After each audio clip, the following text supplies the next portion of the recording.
Turkey recently, Turkey's export of drones have increasingly attracted media attention. Apparently, Turkish drones were used by Ukrainian military in its attacks in eastern parts of Ukraine that are claiming independence and claiming alignment with Russia. And this led to Russia warning. Russia warns Ukraine over the use of Turkish drones in conflict. Ukraine and Turkey have signed a deal to establish a training and maintenance center for Turkish drones. Turkey quickly responded by saying that Turkey says cannot be blamed for Ukraine's drone use.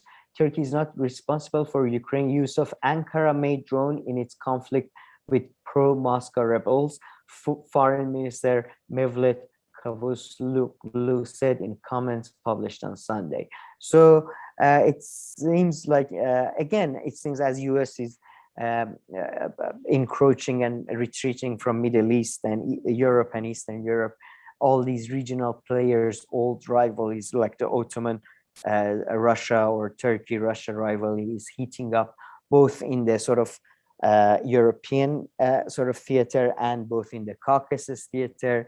So this was a fascinating thing there.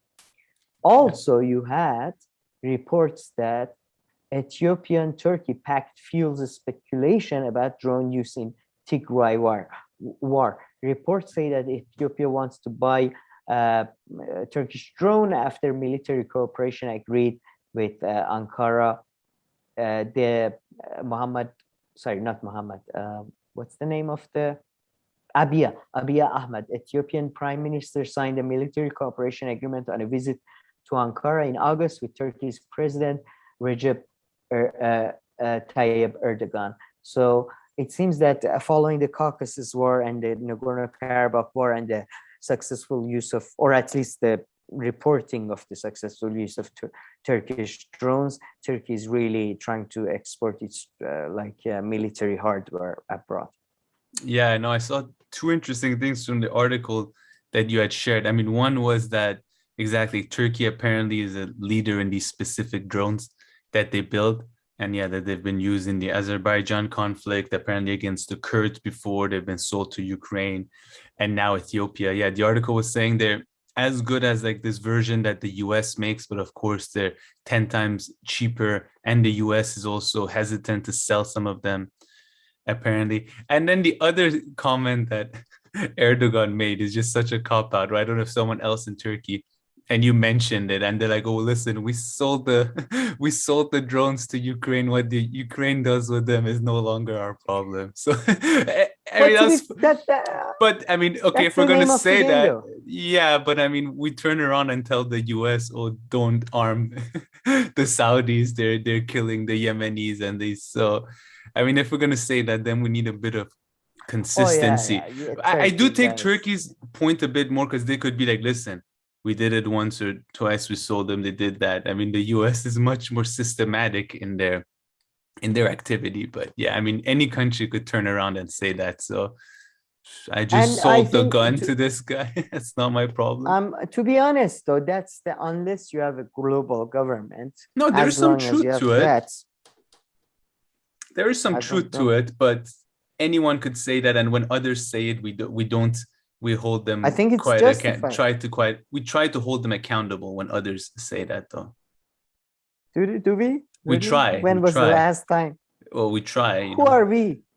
And people say it. The people in the U.S. Congress try a little bit, but don't arm Saudis for this, or like normal people say it, activists or people follow news. I'm not saying that it gets implemented. Look, I'm just saying it's a sentiment that is widely shared. Yeah, it's a sentiment. Yeah, so I mean, we should hold, if we're going to be consistent, need to hold the same sentiment towards Turkey. Of course, it's being done at a much lower scale, too. Yeah, but I mean, the consistency is the least. They don't give a shit about that. It's not like they're academics. No, I'm saying we. But yeah, I'm just saying, even with the case of US, I don't judge them on a moralistic basis in a way, because in an immoral world, in a lawless war. That's the name of the game. You play the game, and I'm sure if Turkey had the upper hand, they would do this. Yeah. No, But don't disagree with you there. yeah, on a more funny news though, apparently there was this video of Erdogan, which he, after a conference and stuff, he was walking very slowly, and there are all these opinions going around and rumors going around in Turkey that he might be passing away, and because there is always these videos of him sleeping in conferences and all that, Yeah. and that type of thing. So there are all these rumors that he might be not be feeling well. I doubt any of it is true, and it's probably mostly for propaganda, but it was a funny one, so I thought I'd just mention it because he's one of the more active global leaders, to be fair. He's always in this conference or that conference, so Yeah. so I'm just so, but any comments on Turkey stuff, or No, nothing else. so we talked about the Ethiopia thing, so segueing from Turkey to Ethiopia, I think is a good way to do that. There is some developments regarding the Ethiopian civil war. As we mentioned, the Ethiopian government has signed a security contract in August, military deal with Turkey in August. Now 9 Ethiopian groups to form anti-government alliance. This is Reuters from Nairobi, November 5th. Nine anti-government factions will form an alliance on Friday to push for a political transition in Ethiopia. 2 of the groups said, piling more pressure on Prime Minister Abiy Ahmed as rebel forces advance towards the capital. So the situation seems to have been turned against the central government.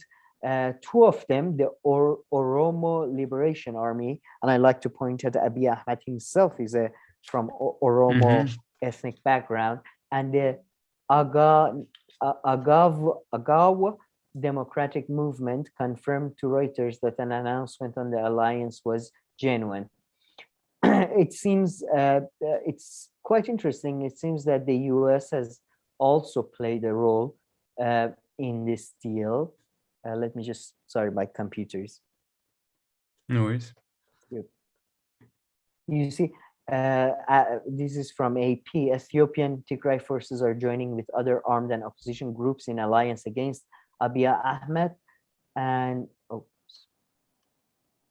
shit, no, don't do that. Sorry, I'm looking, sorry, for the quotes. There were a couple of reports. Oh, here we go. The alliance is forming as US Special Envoy Jeffrey Feltman is in Ethiopia's capital meeting with senior government officials amid calls for an immediate ceasefire and talks to end the war that has killed thousands of people since November 2020. The US said he met with the Deputy Prime Minister and Defense and Finance Minister on Thursday. So yeah, it seems that US is playing a role in this civil war and in this transition. And yeah, this is very interesting that after 1 year where it seemed Tigray pretty much is going to lose, now they're aiming at the capital. So yeah, the situation has evolved significantly. And yeah, I just wanted to let me read this from NPR. And this feels like a pivotal moment, specifically for Prime Minister Abiy Ahmed, who has just had a remarkable reversal of fortune when he came into power in 2008. He was beloved. His pictures were everywhere, and now pretty much everybody's formed an alliance against him. And the Europeans gave them the Nobel Peace Prize, which I mean just kind of shows how he was seen. But yeah, I mean, I remember, I think during oh, sorry, I thought you were done with the quote. Go ahead. No, just one more thing is that like there are these reports written that Ethiopia is at the risk of balkanization, like with Tigray becoming independent. We all know that Tigray Liberation Force already has quite a nationalistic tendency, so we could see a ongoing civil war, sadly. Sorry, go ahead. Yeah, no, and now that you say this, I'll say, and they seem to have the know-how because I mean they were in power for 2 decades, so they probably have people with experience in all host of things having to do with military and governance and all that. That always really You mean makes the Tigray, the Tigray region, and people governing that region. That element makes it very interesting. Well, very interesting, this conflict, that the Tigrays are not just a random minority of 7% who are just in this region north of Ethiopia. No, I mean, they're extremely powerful. And yeah, I mean, it was during the summer, the prime minister said that the attack on the Tigray was over and they had won. So that was clearly premature. And now they've declared a state of emergency. And apparently, Abe and stuff, they're encouraging people to come and register their guns and, to go pretty much normal people to go and join the fight against the Tigray forces. Yeah, it seems So he's turning towards a popular resistance, I think. yeah. Yeah, it's And I must say the whole thing is quite sad to me, because while I don't like Muhammad Abiy, I am more of a person who thinks you need a strong man to sort of you unify and build a country. And another civil war in Ethiopia, which had a civil war until 1991, at least technically. And yeah. And the situation is Anyways. already dire. I mean, already like 6 months ago, the UN was saying millions of people in Tigray and other places are on the brink of famine. If you don't want to take the USAID figures and think that they're exaggerating, and the Americans are involved, and we've talked about this.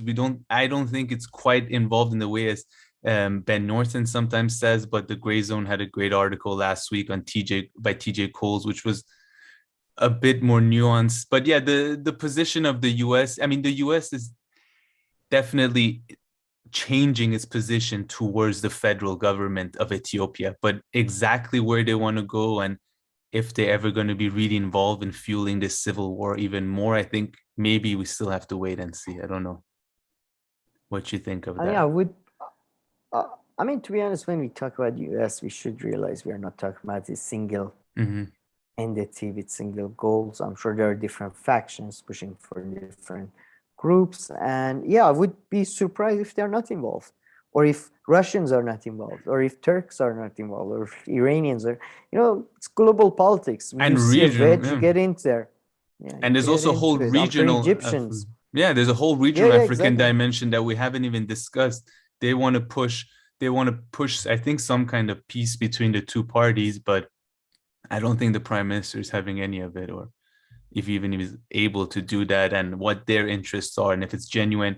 And then there's also the neighbor Eritrea, which probably plays a huge role. I mean, the reason he got the Nobel Peace Prize is because he signed a peace deal between Ethiopia and Eritrea, and then he invited Eritrean forces to come and fight against the Tigrayan forces. So there's that dynamic. There's a lot. I don't know enough about this to comment, but that may have been the mistake that ended him, really, because it sort of led to the coalition of Tigray region with other regions. And I don't know enough. I don't know.